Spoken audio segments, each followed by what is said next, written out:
you go and meet someone, so another difference on our list, this one is going to suit everybody, is refreshment. Guys, after the exam, they actually offer you refreshment. I actually think why they do this is because why for UKVI is only accepted in UK. That's a lie.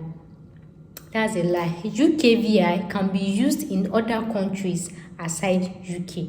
But the thing is, so sometimes you might actually be like, not even sometimes, as at now that you're actually planning to actually jump back, to actually travel out from your own country, and then you're seeing IELTS UKVI. Even as at then, I didn't even know there was something like IELTS UKVI. I thought IELTS is IELTS. Thank to Jesus, I've not written it then. And why I'm actually making this video is because I've actually noticed some people are actually writing the wrong one, and that's it. Most people do not even know about this IELTS UKVI. The only thing we all know about is IELTS. We don't know there's another subdivision. So guys, today I'll be talking about differences between IELTS and IELTS UKVI. So normally when you actually go and check everything, that what's the difference between these two, to say there's actually no difference, it is same. Then why are they not subjecting some people to write this one, some people to write this one, since they are the same? So what is, I don't understand. So guys, today I'll tell you seven.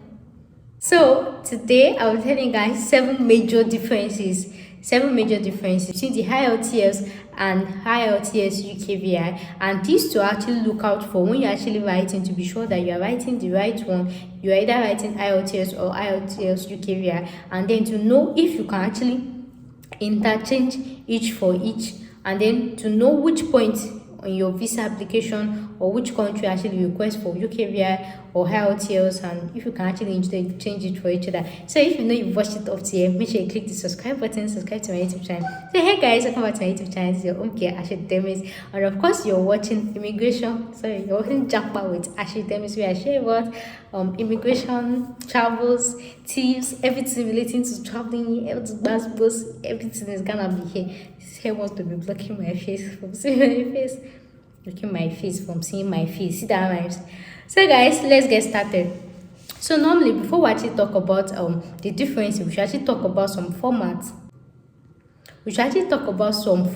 Of this exam. So the IELTS, the normal IELTS versus the IELTS UKVI. Is there any difference in the format? No, there's actually no difference in the format. Same format, same structure, same level of hardness, same procedure, same everything. But there's actually like some little difference aside the seven major difference. We used to have two types, which is the general and the academic. So general or academic, which one are you supposed to write? So for the general, anything that is actually below degree level, that's what you're actually going to apply for.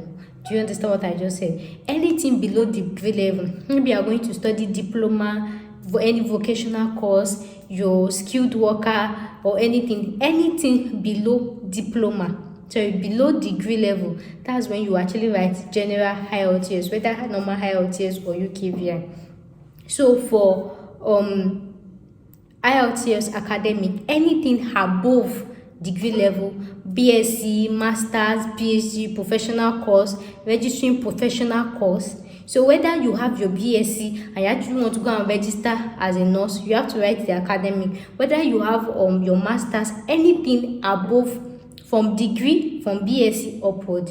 But if you have a diploma downwards and any other vocational, anything that is not up to degree level, you actually write IELTS, general. So anything above degree level, you write IELTS academic. I hope you understand it. So IELTS academic, IELTS general, they have the same format of reading, speaking, writing, and listening. 4 sessions, whether general, whether academic. I have a separate video on differentiating between IELTS general and IELTS academic with the format and everything. So the video is coming up. Make sure you stay subscribed. But this video is about distinguishing between IELTS normal and then IELTS UKVI. So don't let me deviate. Aside the normal format of general IELTS having general and academic, IELTS UKVI also have another division, which is called life skills. These life skills can be A1 and B1, and this life skills is actually for another set of people aside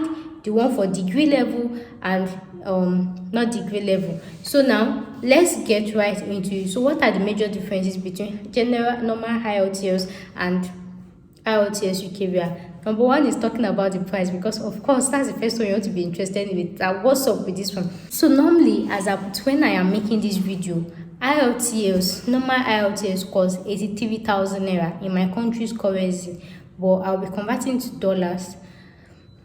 It costs 83,000 naira, whereas IELTS UKVR costs 89,500. So can you see the difference? That's like 6,500 naira difference over it. So that means IELTS UKVR is more expensive, and I'll tell you the reason in a bit. Keep watching. So whether IELTS general, whether IELTS academic, whether IELTS UKVR general or academic, both is paper and computer. So this price is for paper and computer for both IELTS general, IELTS academic, both of them same price, whether paper, whether computer. If you are writing general IELTS, if you are writing for paper, you pay 83,000. If you are writing for computer, you pay 83,000. If you are writing IELTS UKVR, if you are writing for paper, if you are writing general for paper, same 89,500. If you are writing computer, it's 9,500. And the life skills for IELTS UKVR is actually 80,000 naira. So that means the cheaper one for IELTS UKVR is 80,000 naira. So at the point of your registration, and you feel like this one you're paying for is cheaper than normal IELTS, just know that that's not the normal IELTS that you are writing. I hope you understand what I'm trying to say. So make sure to know this price range, that even if you are not sure, you know that okay, this one. So the cheapest of all these IELTS is the IELTS life skill, and which is for UKVR. So the cheapest one is IELTS UKVR life skills. The next after that one is normal IELTS, while the last on the list is IELTS UKVR. So that's how I just arrange it from the cheaper to the costlier ones. I hope you understand that. So the next difference on our list is the exam day. During the exam day for normal IELTS, like a whole lot of people will be there. You can have up to 100 students, 150, 200, depending on how big the center is, depending on the location. But there are always a whole lot. In fact, you know that you're writing an exam, like a whole lot of people from different distance, you actually meet them there. But for IELTS UKVR, it's always like 30 persons per day. You know, for normal IELTS, you can be 150, you can be 200, you can be 100, depending on how big the center is. Whereas for IELTS UKVR, it's always 30 or 20 per day, depending on the center, of course. So now let's move to the next point, is security during this exam. So for normal IELTS, during the exam, the security is always normal security exam, though the WAF CCTV is always normal, just normal exam vibe, that kind of thing, the normal thing. But for IELTS UKVR, you know, it's always 30 persons per day. Guys, the security is always more than tight. As if you've actually, I wanted to say something, but I know YouTube will flag it. Like, the security is always very tight. Like, you will see nothing more than 5 sets of camera. I'm not saying 1, 2, 3, 4, 5. 5 sets of camera. You know, one set of camera has 6.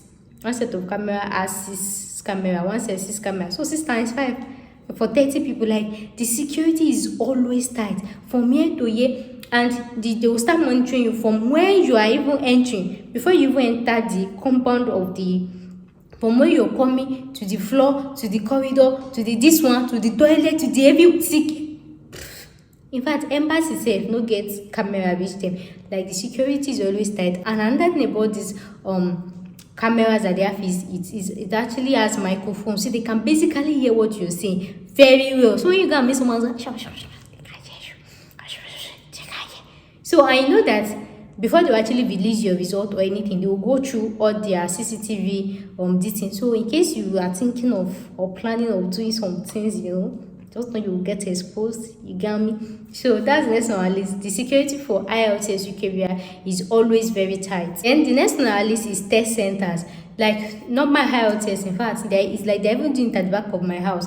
That is how cheap you can get IELTS. You understand what I'm trying to say? Like you can register for it anywhere, and normal anywhere, as long as there is computer, there is paper, there is a hall, there is this thing. You can register for. You can actually do your IELTS almost anywhere. But IELTS UKVI is kind of very restricted. It is only allowed in designated centers, and there are not a lot in a country. It's only designated center, and the reason for this is actually because this IELTS UKVI is only approved by the UK Home Office, and it is mostly about immigration implication. You know that most times anything relating to immigration, they always like it to be concealed, to be like the information should not be out and everything. So before you actually see where to actually register for this UKVI, it will to be special, trusted, designated UKVI. So that's why their money is actually always expensive, because they are not found anywhere, and the amount of money they actually spent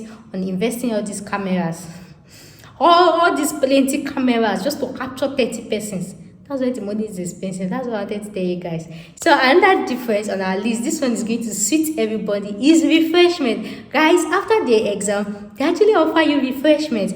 I actually think why they do this is because, for normal IELTS, no refreshment too. When you are done, bye-bye, wait till the result. Bye-bye, now go deep. No refreshment for you. But for IELTS UKVI, they actually give you refreshment. So maybe, for example, if you're in Nigeria, they can give you jollof rice, gala, I don't know, depending on your center person, depending on wherever you are, depending on the person's mood or anything. But I sure that they will give you, it could be meat pie and something. So I think why they actually do this is because they've used so many cameras to watch you, to monitor you, to everything. So they just feel like, oh yeah, take this refreshment, no this, and we just have to do it. Oh yeah, just take it and calm down. I think so, that kind of thing. So there's actually refreshment. So maybe after all those CCTV surveillance, at least you still enjoy yourself. So maybe that's another reason why it's actually costly. So maybe you're actually like using that 6,000 naira to pay for refreshment. It's not something. Is it not something? Is that not something? So another difference between normal IELTS and IELTS UKVI is speaking for IELTS is always like audio. The speaking part of normal IELTS, just like the normal audio, you get just normal audio. Whereas for the UKVI, is always video. Like the video, just the way I'm talking to you like this, is always video because they have evidence. And if you notice in most of my videos, I told you guys that if you actually move into UK, you really have to be careful and always keep your evidence, because it's actually like a country of law, country of evidence. Nothing like Shebi you say tender your evidence, let me see, that kind of thing. So for their speaking, it has to be in a video, this like this, to hear you speak, not like say this one, that one. Maybe they're just very strict with their rules. So the reason of having this video record is for it to actually be tested by the trust and the third party before your result is actually released, so that they can see what you said and hear what you said and how you were saying it and how you are this is just for another set of verification. So another one on our list is globally. I don't know how to title this one. Is it globaliness or this thing? That where can you actually use this IELTS? For normal IELTS, normal IELTS is actually global. You can use it anywhere, any country, anywhere is globally acceptable. Why for UKVI is only accepted in UK? That's a lie. UKVI can be used in other countries aside UK, but the thing is, you have to verify. There are some countries that they don't have any issue with it, because as I told you, there's actually no difference between IELTS, normal IELTS and IELTS UKVI. The only difference is that the UKVI is approved by the Home Office, but normal testing, normal everything, they have the same band system, the same difficulty, the same English level, the same, everything is the same. So it is actually accepted by other countries. But you know, there are some countries that they may have personal beef with UK. We have people like that. So when you tell them you have UKVI, they say no, they don't want. They have general UK, but normally there is nothing different between them. So if you know you have UKVI and you actually want to apply to another country and you're thinking if they will accept it or not, submit it first. Even but the thing is, some people might actually not understand. Maybe they've not even heard about this Ielts Ukvi. Just like me, when I wanted to prepare for my, I didn't even know there's one thing called. I didn't even know that there was any exam called Ukvi. So even when you actually submit it and the school said it's not accepted, you can actually explain to them, tell them to check Google, tell them to verify with their home office that it's actually the same band, just like a different name. Not like a different name per se, just like a different immigration. Like that Ukvi is more of UK immigration process, but it's actually the same thing, the same English, the same everything, the same this thing that you are speaking. So just explain to them. So you can actually use your UKVI certificate worldwide, other places, but it might just have some limitations. Some countries say they don't want, some will say they don't want, some have never heard about it. So it's actually your duty to actually enlighten them. You can tell them to check it on Google and see if there will be any difference. So don't forget, just normal communication. So overall, before you actually even write the UKVI, make sure you actually go into UK. Like, be sure